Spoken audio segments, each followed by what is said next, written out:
It's here! I am so excited to finally have House of Flame and Shadow in my hands, all 800 plus pages, because she is chonky. This book was meant to arrive yesterday, and there seemed to be a mass issue with these being shipped out, and a lot of people weren't receiving theirs yesterday. A lot of people were receiving them today instead. Some people received them yesterday.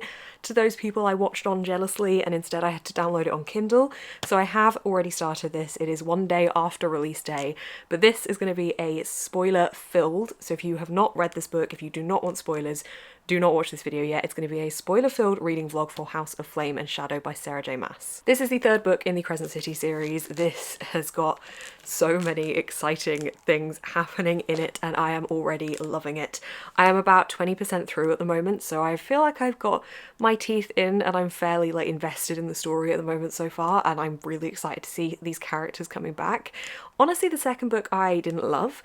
I felt I just didn't engage with it as much as I did the first book, and I'm not really sure if that's maybe when I read it, the timing wasn't right for me, or just generally it just didn't click. But I can say that I feel like this one is going to click, because at the moment I can't put it down, and I'm trying to film this vlog update as quick as I can so that I can keep reading it. I'm on Patreon sprints at the moment. I've got the whole day today just sat reading this book, and that is what I have been doing up until this point and what I will continue doing with my day.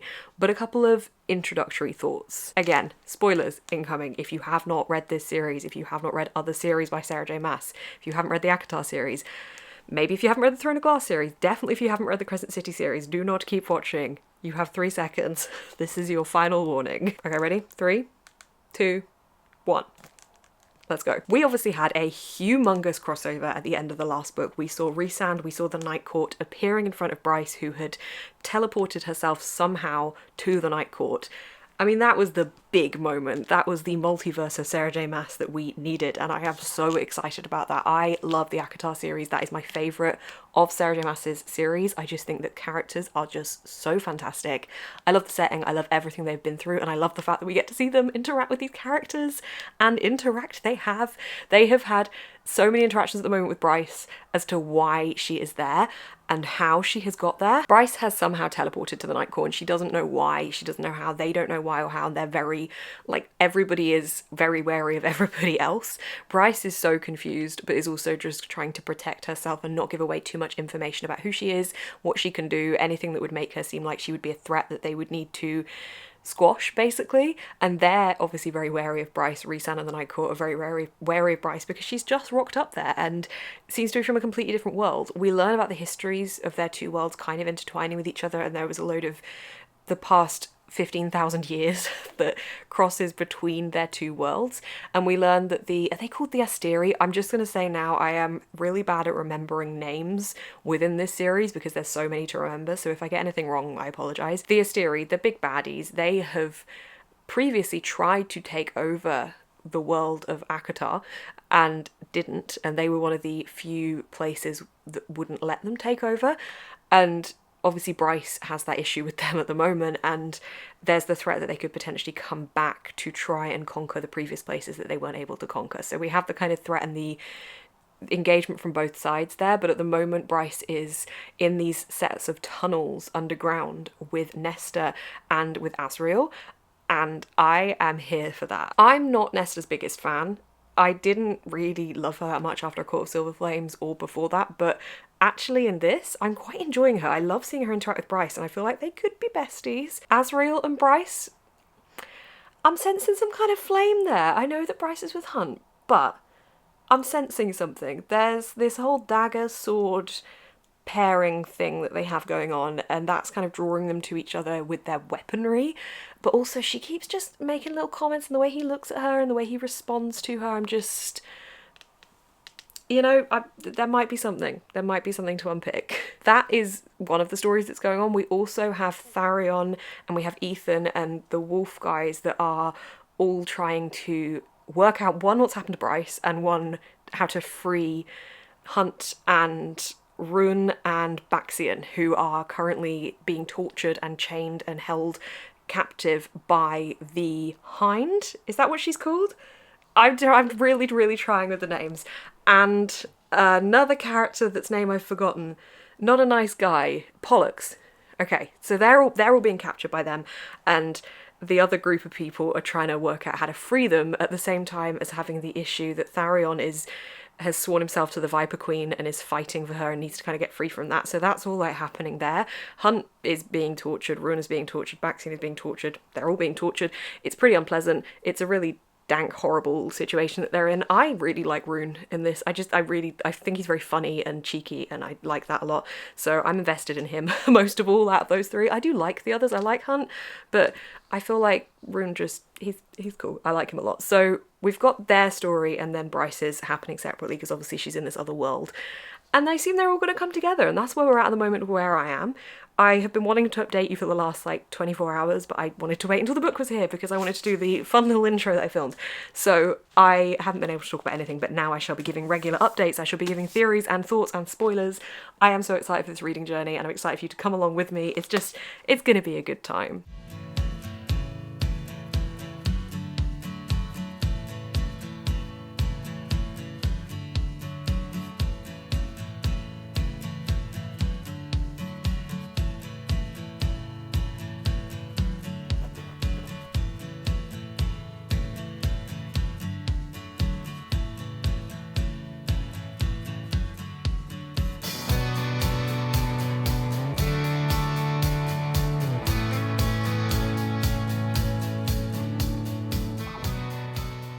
Pretty much had the entirety of yesterday to just sit and read. Whenever I have a day like that, I end up not reading as much as I wanted to, but I did still read a fair amount. So I'm currently nearing page 300, which is 36% in. I'm really trying to take this slow and really absorb it because I feel like I have a tendency with books like this to get really excited and to read it so quickly that I don't end up in taking what it is I'm reading. And I've chosen to keep reading it on Kindle because I feel like, one, it's a very heavy book and it's a bit easier to hold it on a Kindle.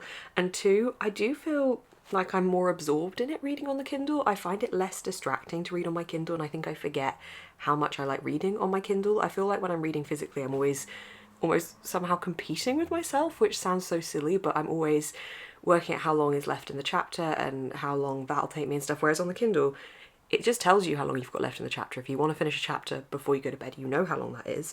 You don't have to rush it because you can see that time. But also, I'm not going to feel the need to find out when the end of the chapter is and have a look when that is and how many pages that is, because I can just see it all. So it kind of removes that element of it for me, and I just like it. So I've been making notes as I've been going along, which have mainly consisted of me really enjoying all of the scenes with Bryce, Azriel and Nesta.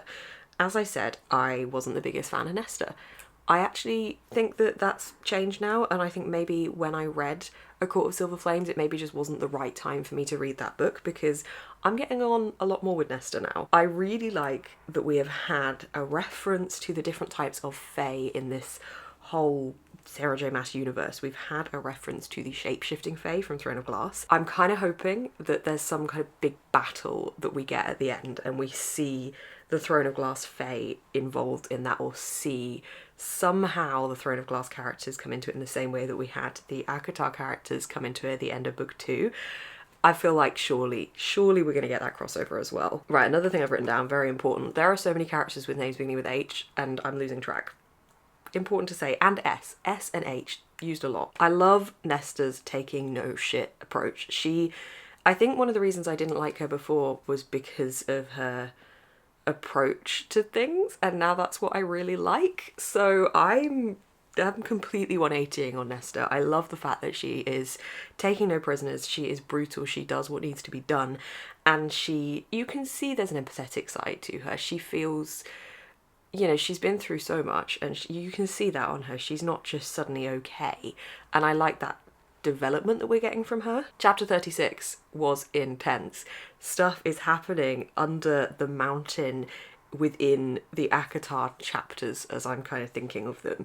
We've got Vesperus, who has been woken up, and she has the potential to be a big baddie, but it's pretty much quashed immediately by Nesta, Azriel and Bryce, and I'm actually quite glad that happened in a way, because I think it could have gone down a really stereotypical arc for the story there, and it didn't. And now I'm intrigued, because I think that route it was going to take took less guesswork for what was going to happen, whereas now I have no idea.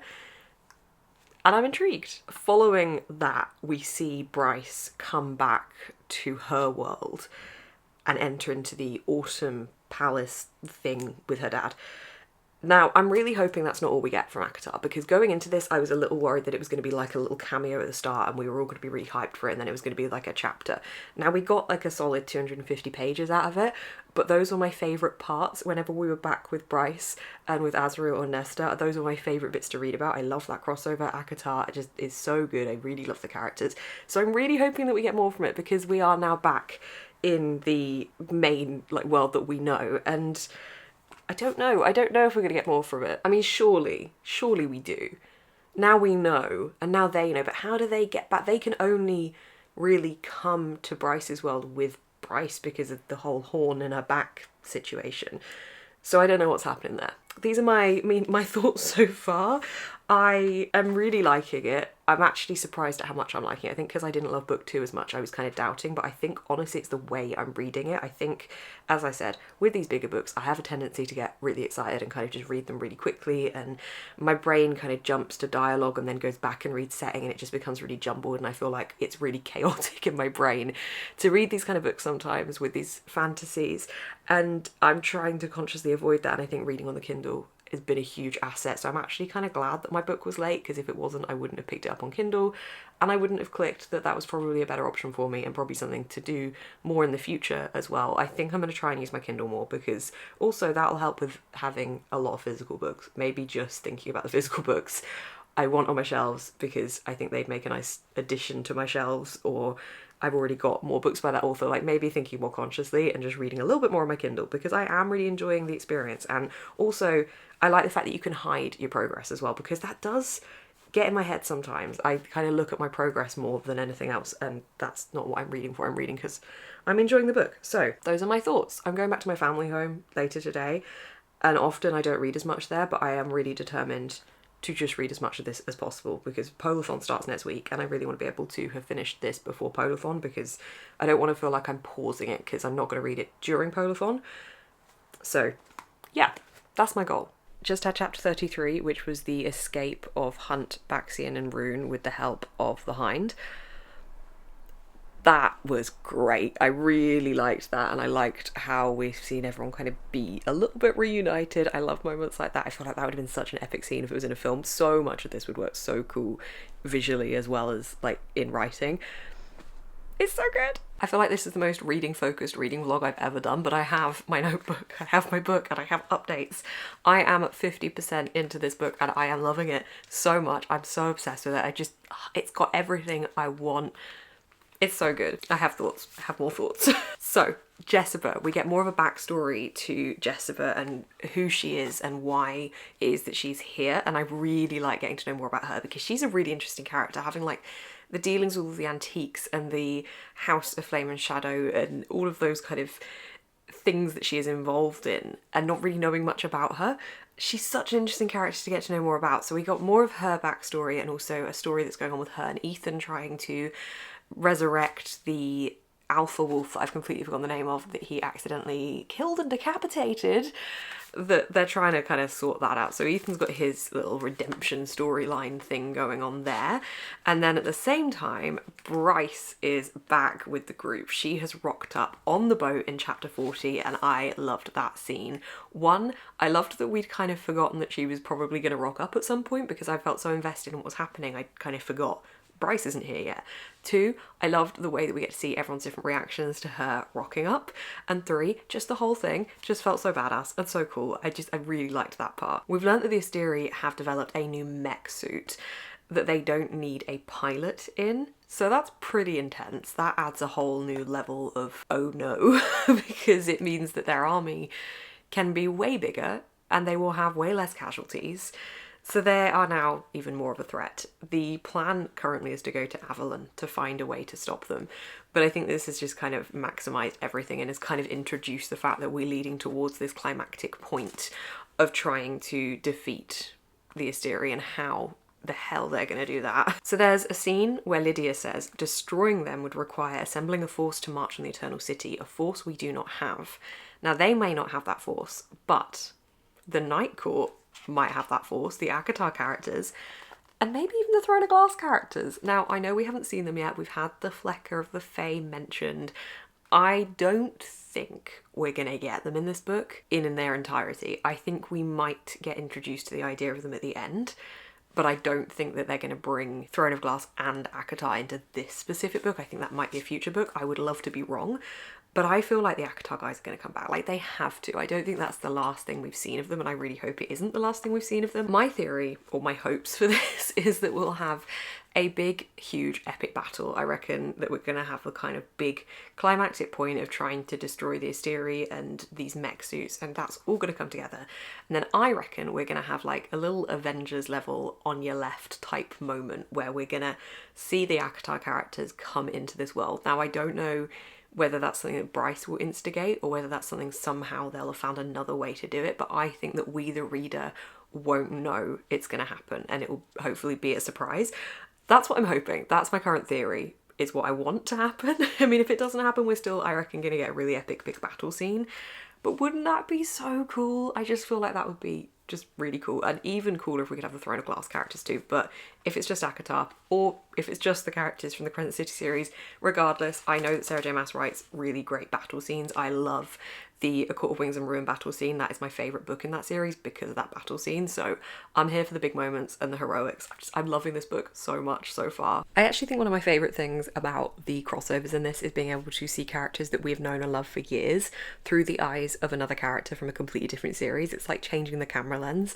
I just think it's such a fun way of viewing these characters and getting a whole new perspective on them, so I'm really enjoying that. Also, 90% sure that Bryce and Hunt are pretty much ready to tear each other's clothes off. They are making many comments. I'm not a big fan of Sarah J Maas's sex scenes. They always seem so elaborate to me, and I prefer to read sex scenes that feel a little bit more realistic.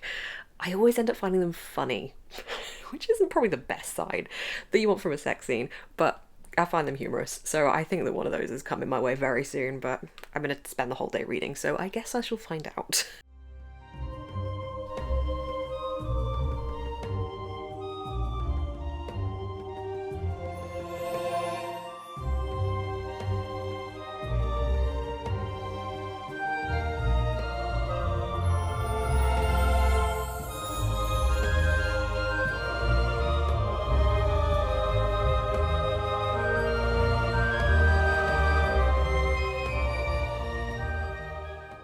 I'm back with more thoughts.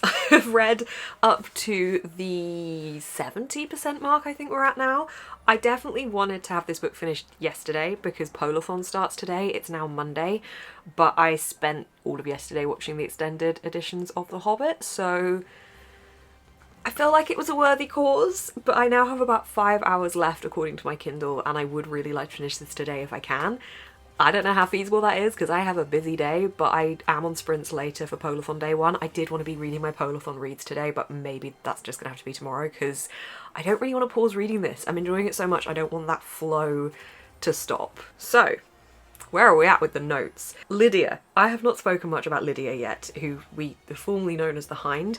She has got so much of a backstory going on now. She has got 2 twin boys that she had to give up when they were 8 months old, and we find out all about that. We get the history of how she got to where she is, how she became a double agent, and everything that we get to know about her, and I really like her. I think she's a really interesting character. My favourite characters are the ones where you really dislike them and then come to really like them. I love it when you have that full 180 turnaround for a character.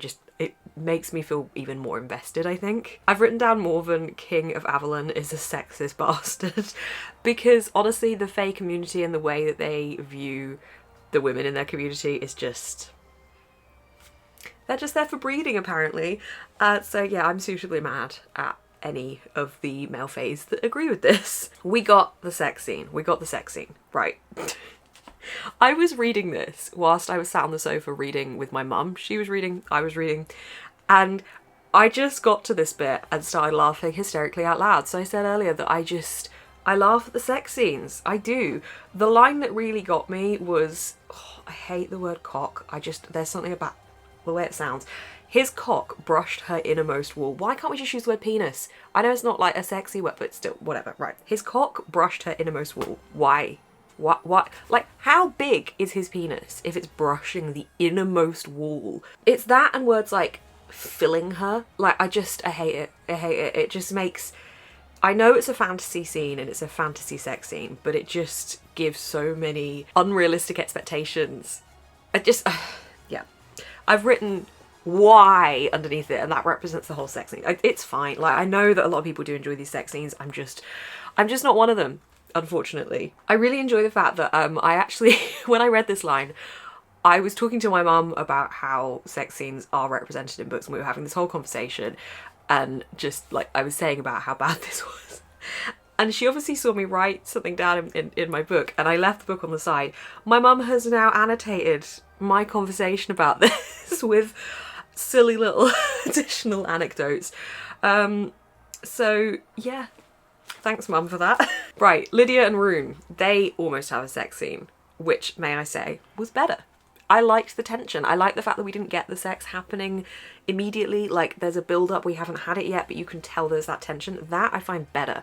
I feel like that build-up and the kind of tension between them, how many times have I said build-up and tension? The weight that we have is making it feel like, it just feels like it's a sexier scene that's going to be happening. I don't know.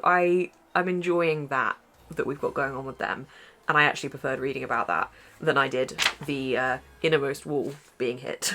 The end of chapter 58, we suddenly have this question of Hunt's dad thrown into the conversation, which is kind of vaguely mentioned, but the Prince of the Pit calls Hunt's son, and then one of the other princes of hell, I can't remember his name, also is like, oh, you're more my son than his. And it turns out that Hunt was kind of like engineered to be who he was by the princes of hell, which is a whole other conversation that's happening, and I'm sure something we'll get into a little bit further, but that's quite an interesting thread that's been introduced, because we kind of had flickers of that, and it kind of adds a whole other layer to Hunt's character, I think. We've also learned some information. To unite the sword and the knife, which are like the two biggest weapons that we've got going on, it opens a portal to nowhere. Nobody knows what that means, or like where nowhere is, although I suppose by very definition nowhere is nowhere.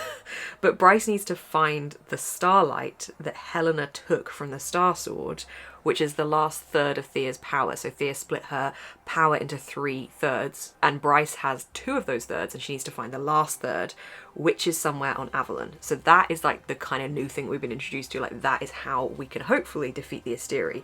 Bryce is also a world walker, which just, I love that term. That sounds great. And also the fact that there are world walkers and that we know there are other world walkers, I think that's going to open things up a little bit more in like the wider massiverse. Just a line here that I jotted down. I'm sick and tired of people using girl as an insult. Bryce said that, and I just thought that was great, because yes, I hate that. It's patronising and it doesn't need to be used as an insult. There's nothing wrong with it. So yeah, I like that line a lot. We've also been introduced to the idea that the Princes of Hell want Bryce to open a portal to Hell so they can come and help defeat the Asteri.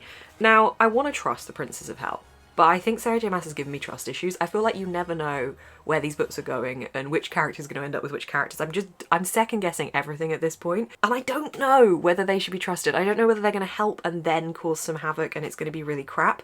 I don't know if they're manipulating the situation. Like, they seem friendly and they seem like they want to help, but I feel like there's more to it than that. So I'm unsure of where I stand on that. And that is my up-to-date thoughts. I am hoping maybe the next time I update you I finish this book. I just don't know if that's realistic. I don't want to rush it because I'm enjoying it so much, but at the same time I really do want to finish it today. I've been told that the last 250 pages are so intense that you just can't put it down anyway, and I am nearing that point. So hopefully it's something that I just literally can't stop reading, but I just need the actual time in the day to be able to finish it. So I'll let you know if I do that. If not, then it'll hopefully be tomorrow, but I'm enjoying it so much. I'm loving it.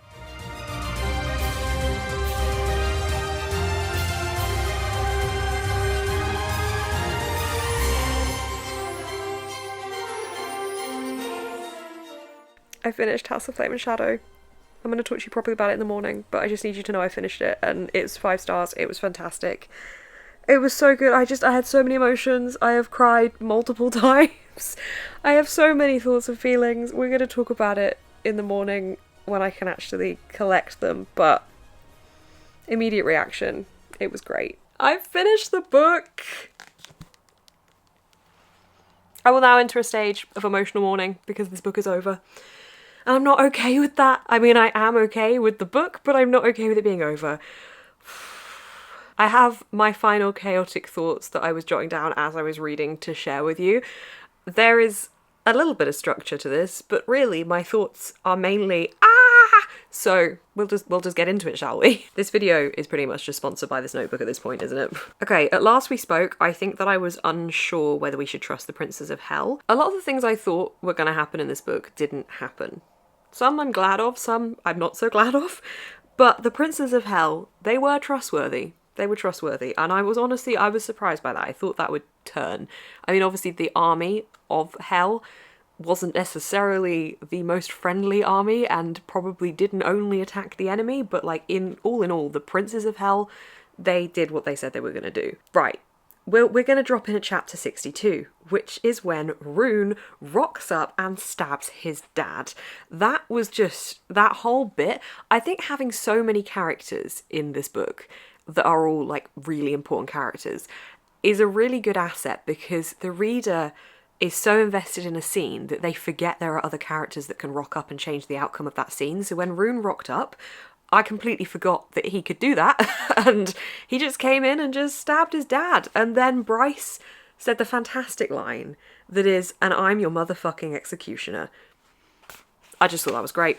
It was badass and it was cool. That whole scene felt incredibly empowering for Bryce and for Rune, and just for the other characters as well that had been affected by what was happening here. And also, I'm kind of glad that that happened in the way that it did. I thought this book would be brutal in places, and in some places it was more brutal than I expected, in other places it was less brutal than I expected, but I feel like what it did quite well is it didn't draw the deaths out too long.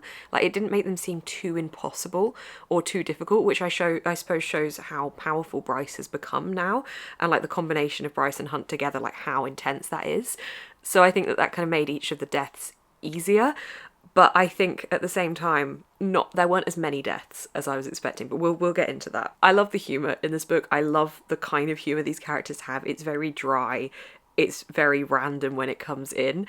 There's a part where they're all sleeping in one room and Rune and Lydia are getting quite intimate with each other, and Flynn says, "Please don't fuck right next to us." And Bryce says, "Oh, really?" And I love the fact that they're in this middle of this huge big thing that's happening, and that's just the dialogue that's going on between them. I loved the part when Bryce's family showed up. I really like how integral to her family are and how important they are to her, and everything that she does is kind of shaped by them in some way or another, and individually, like by her mum and her dad, and how that kind of affects them.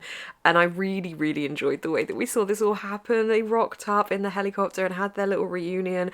I got incredibly emotional at some of the lines exchanged between Bryce and her mum, and how proud her mum is of her. And it really got me, the whole conversation around protecting her parents. And there was a part where she gives her parents to Nesta to look after in the Night Court, and she said they're like the very best people or something like that. And I was just like, oh, it really got me. Speaking of that, when she opened that portal to the Night Court and we saw Nesta again, I was so excited, and then it closed and I'm like, oh, okay, right. That is one thing about this that we will get into later on. We didn't get as much of the ACOTAR characters as I wanted. However, it isn't an ACOTAR book, so I'm okay with it, but we'll talk about that in a bit. Ethan was named the heir by the Prime of the Wolves, and then the Prime gets brutally killed and then has his soul sucked out. There is a whole wolf plotline thing going on here, but I really loved it when he said Ethan Holstrom is my heir, and like there was this kind of shock moment. Like, that was just like, what? I didn't actually necessarily see it going down that route. So I really liked that moment of like, yes, but also like followed by the oh shit of kind of how that progressed and how Sabine reacted to that. Like a petulant child, basically. But Ethan has obviously kind of leveled up. This is the book of everybody like taking the mushroom in Mario that makes him level up. Like, this is what that book feels like for all these characters. The mech suits. We talked about the mech suits at the start of this, where they discussed the fact that the mech suits could be unpiloted. I thought that meant they were going to have a huge army that was going to be like less casualties, and I thought that would involve the ACOTAR characters coming in helping to fight against that. I suppose what became the extra army for Bryce's side was the Hell army, but also the Fallen ended up occupying the mech suits, and we had the idea of their souls being tethered to their wings and being able to occupy the mech suits and fight alongside Bryce and everybody, and I really liked that. We didn't get too much of that, but we got enough. There were some bits that kind of come into that later on, which I feel like I'm just saying. I'll talk about that in a minute, but it's because I'm following the notes order, because if I don't, I'm just not going to know where I am. We haven't really spoken much about Sathya, so because I've written it in this order, apparently that's where we're going to go now. Sathya marries Tharion as a agreement to help her out of a bad situation. I really like both of these characters. Sathya is somebody that I didn't really know how to react to her to start with. I didn't know how important she was going to be. She is so cool. The way that she was talking to the Ocean Queen and representing herself and Tharion, I really liked her. She is really interesting. We didn't get to see too much of her at the end of the book, which I assume we're going to get more of that in whatever Crescent City 4 is going to look like, which I think has been confirmed at this point by Sarah J Maas.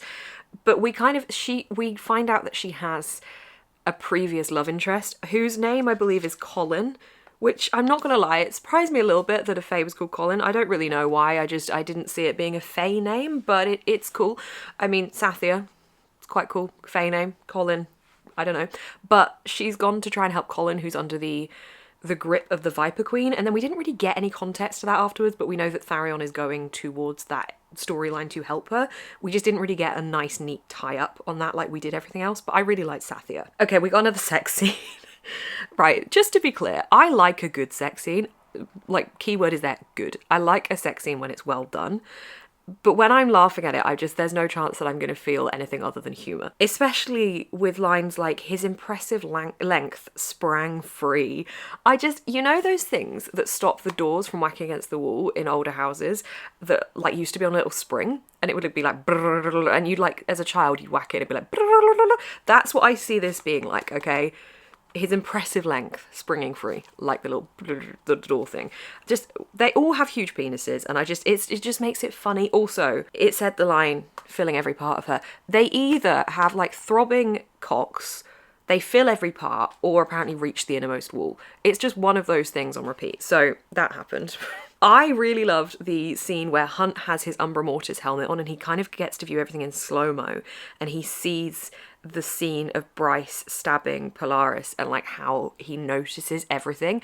I'm not gonna lie, it kind of gave me the same vibes as to when Bella wakes up in Breaking Dawn Part 2 and sees everything in the film in like slow-mo, notices the beauty. I kind of had that running in my head, but it was a cool scene and I like the idea that we got to see that through Hunt's view. There is a lot of shit going on at lots of different times. We're following lots of different characters. Lydia is trying to get her children back and I'm very invested in that. I love Lydia and Rune. Rune ends up shooting Lydia to stop her going into a trap, and then he goes into that trap himself. Tharion gets shot. I really thought Tharion was going to die. I just thought that was going to happen. Like, the thing that surprises me about this that I kind of touched on at the start of this start talking was that we didn't really get that many main character deaths. We do get one, which we will talk about in a second, but we don't get a massive amount of them. And I'm kind of surprised by that because I feel like this book was so big and epic that we were going to have more than that. And I am glad, don't get me wrong, like I don't want any of the characters I love to die, but I do feel like it adds another level when you know the author is going to do that because you just don't know what's going to happen. And I know that Sarah J Maas does like these nice happy endings, but you know, when you know an author isn't afraid to kill off a character that you love, it makes the book even more unpredictable, therefore it makes it more addictive, I think. So the fact that we didn't get that, like, I'm okay with it. As I said, I don't want the characters to die, but I was surprised. I really thought Tharion was a goner when he got shot, but this potion thing that Hypaxia was working on to make everyone like run at full potential is really helping a lot of people, and I think that's kind of saved Rune. I don't think it saved Tharion, I think something else saved Rune. Saved Tharion because Rune had the healing power because of this thing that he'd consumed, so that was helping a lot of people, and we got to see like everyone again take their Mario mushroom and level up. Once Lydia knows her children are safe, we see her try and take on all these missiles that basically will like help. It'll help a lot if she can take these missiles out. And she pretty much accepts that she's going to die. And we have like 2 pages of this inner monologue from her, kind of rounding everything up for herself and like just finishing her redemption arc in a way. And we see all of that and it feels really raw and emotional. And I was like, right, she's gone, isn't she? Like, that's her farewell. She's going to die. I don't see how she can't die. And then the sprites turn up. Chapter 94, the sprites turn up. And I, again, completely forgotten that they were going to be there. These sprites, I love the sprites. And they blew up all the missiles and Lydia lived. So that was great. That was a real like, yes, kind of moment. So back to the mech suits and the souls that are occupying them. Hunt, at this point, has gone out to save Bryce in this black hole. I really hope you've read the book, by the way, because I'm not telling you a play-by-play. I'm just kind of giving you my favourite parts. So if you're just like, a black hole? There's a black hole. Bryce has sent the Asteria into the black hole, which I will add, if you do not see a crumpled dead body on the floor, I don't necessarily believe they're dead. I don't know, but I think that black hole is sending people somewhere else. I don't think it's just nowhere, because I think it was mentioned that there were stars and stuff. So, I mean, it could be the Night Court area. Like, I don't think it is. It could be the Throne of Glassland. I don't think we've seen the last of the Asteria. We did not see... I don't think... We didn't see exploding bodies or, like, dead bodies or anything, did we, in space? Like, I don't know. Anyway, Hunter's gone to save Bryce because she's, like, floating away into the black hole, and he takes on the mech suit because Shahar, who is his previous lover, rocks up in the mech suit, or like you can't really see that's her, but it's her soul, and offers the mech suit to Hunt, and he gets in it, and then Shahar's like directing him to fire this bullet towards Bryce and Regalis, who are very tightly like entwined in their fight, and he thinks he's gonna miss and hit Bryce, and Shahar guides the friggin' bullet and hits Regalis and saves Bryce for Hunt. And I just think that, like, we barely know Shahar, but the fact that she did that, and this was the person that she loves or loved, it just, oh, yeah, that hit. I found that really emotional. I can't deal with heroics, okay? I really can't. When the portal was closing and you see Adas and Apollyon pulling it back open, and then you see everybody else come and pull the portal back open to get Bryce and Hunt out, I'm just like losing it at this point because I just can't deal with it. Everyone coming together, it is my favourite thing to read about in books. I love it when you get to know these characters so well, especially in Sarah J Maas books, because of the humour. I think that just makes me more interested in the characters and stuff. I think that just makes them feel like they have more of a unity and more of this group together.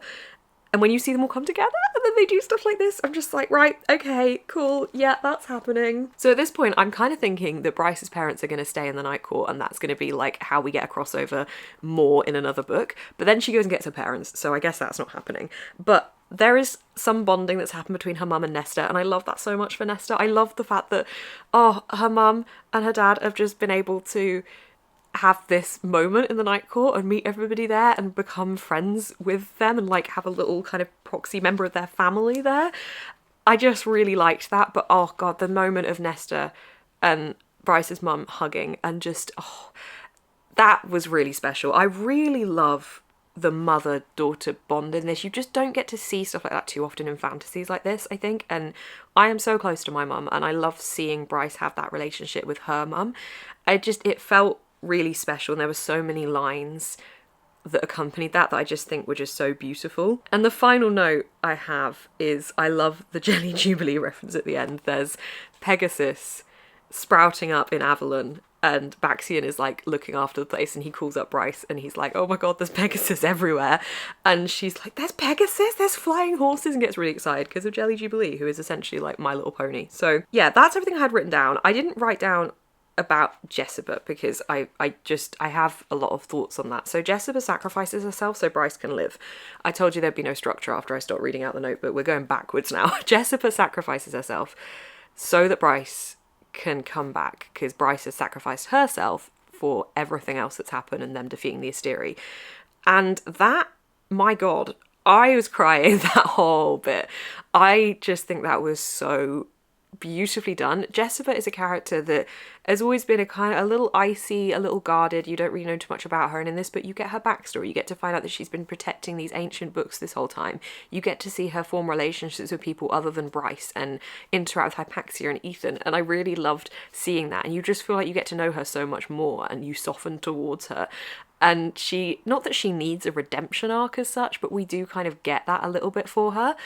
And then she sacrifices herself for Bryce. And, like, there was a little joke in there about, like, do you know how hard it is to find a good assistant? But, oh my gosh, she said, I think she'd lived for 15,000 years or something like that. And she just said she was done now, and that, you know, Bryce could come back and be with her family. And that just got me. I mean, I knew they were going to save Bryce in some way, but I didn't expect that.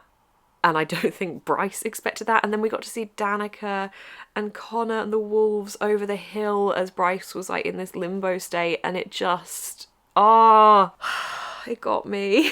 A thing I'm interested about is seeing how this develops into a book 4, because I think everything we're now left with, the 3 big things I think we're now left with as being issues is, 1, the power system. Like, we don't have the power system anymore. They need to work out how to sustain themselves. I think that's going to be an easy fix because the Ocean Queen powers her boat with her own magic. So I think there's going to be some kind of thing happening there, because I think like where this series is different from Sarah J Maas's other series is it is in a rural modern environment slightly. So I think that will continue to be what happens, but that's an interesting question of how they're going to solve that. 2, the Viper Queen. She is still at large. She is like, there's a plot going on with her separately, and she could try and climb up for power. 3, all of the disgruntled Fae ex-royalty, because Bryce has basically said there's no Fae royalty anymore and is trying to remove that hierarchy. So we've got those different things that could be things to lead into another book, but they're very like first book level threat in my head. Like, now you've had the Asteria and this huge thing. I don't know where we're going with this unless it follows other characters, but I don't know if it would do that either, because we've had Lydia's children have been given a little bit of a base. One of them seems to be more of a fighter, one of them seems to be more of a healer, so we've got a potential for a story with them there. I'm really hoping that we get that integration of Throne of Glass and ACOTAR at some point, because that was what I was so excited for with this book, and we got it, but we just didn't fully get it. Obviously, we didn't get a Throne of Glass integration, actually, so we didn't entirely get that, but we got a good chunk of ACOTAR. We had like a good 150 pages. I would have loved to have seen the two like come together a bit more and have more of the characters meet more of the characters, have Hunt interact a little bit more than he did.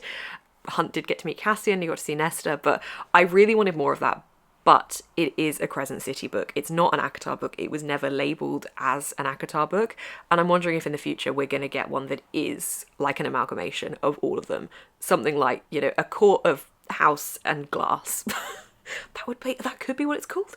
But like, you know, that would be great if we got that, because there's totally an opening here for the Throne of Glass characters. We know that they're all in like one overriding universe together. I just want more of it. So I really hope we get that. And yes, I was a little disappointed that we didn't get this whole big battle scene, because I did talk about wanting that moment at the end where everybody came together and we had the ACOTAR armies coming in. I was really hoping we would have that. We didn't, but that's okay, because we still got a really epic, great battle, and I think it was really well balanced with scenes that were in battle and then like this kind of behind the scenes stuff that was happening as well. I thoroughly loved it. To round up this vlog and this review, I'm just going to read you a couple of the bits that I highlighted toward the end of this book that were favourite lines. This is one of the benefits of reading on Kindle, is that I can just highlight and then very easily be able to read out to you what I highlighted. I've already talked about like the points behind these, but like just for the direct quotes, when Bryce is giving her family to the Night Court to look after, she said they're good people. She fought back another sob. They're the best people. And it just got me. The other part that got me was he knew which of the fallen controlled this suit, whose soul had come to offer a hand to help him do the impossible. Shahar, he said, tears falling. I also love the fact that we get Jessica's jokey side when she is sacrificing herself. She said, "You've got one of the worst self-sacrificing streaks I've ever encountered," Jessica said. "I had a feeling an intervention might be needed here today." The wolfish laughter flowed to her, and then there was a spark of light by Danica's shoulder, and Bryce knew that fire. She blew a kiss to Lahaba. I'm actually like getting all emotional reading the quotes again. Ember clasped Bryce's face in her hands. "I am so proud to be your mother." I'm literally tearing up. I love how proud of Bryce Ember is, and she never really tries to stop her. She's always supporting her, and I love that so much. Oh, I also love that Rune and Lydia get their happy ending with their flat and everything right below Bryce's. This is the quote that I highlighted for that. Rune leaned in to kiss her, and Lydia met him halfway, and the love and joy in him glowed brighter than starlight as he said against her mouth, "To a normal life, Lydia." The last line I highlighted is, "She didn't care, not right now. There are flying horses in Avalon," Bryce repeated to Hunt. "There are Pegasuses in Avalon. Please come help me," Baxian said miserably. I just love the way that Baxian is like not okay with the flying horses. I gave this book 5 out of 5 stars. I bloody loved it. It gave me everything I wanted. It was near perfect for me, bar 2 things. 1, the humorous sex scenes, they're very hit and miss, I think, and these ones were miss, so a little bit meh there. And two, I would have loved a bit more of Akatar, but I'm not gonna like hold that against it because we got more than we could have had of Akatar, and I am so thrilled with what we did get. So 5 stars, pretty much like near perfect. I had such a good time reading this. I honestly think reading it on my Kindle made a massive difference. I felt like I was more zoned into it. I was really absorbing every single word, and I absolutely bloody loved it. So praise to this book. I had such a good time, and sometimes that is just exactly what you need. You need a big epic book, and this was exactly what I wanted. I need something else now to fill this hole, and I don't know how that's gonna happen. I hate it when you finish a book and Goodreads emails you immediately saying, you finished this book, what are you gonna read next? I'm like, Goodreads, please give me time to mourn. I hope you enjoyed this vlog. If you liked this format, please let me know, because I've never done a video like this before. I don't tend to do spoiler vlogs because obviously I want as many people as possible to be able to enjoy my content, and if I'm spoiling a book, then I'm instantly reducing that to people that have only read the book or don't mind spoilers. But I quite enjoyed going through each stage of this reading process with you and making this more of a very, very long book review. I hope you've had a good time watching it. Thank you so much for being here. I will see you in the next one.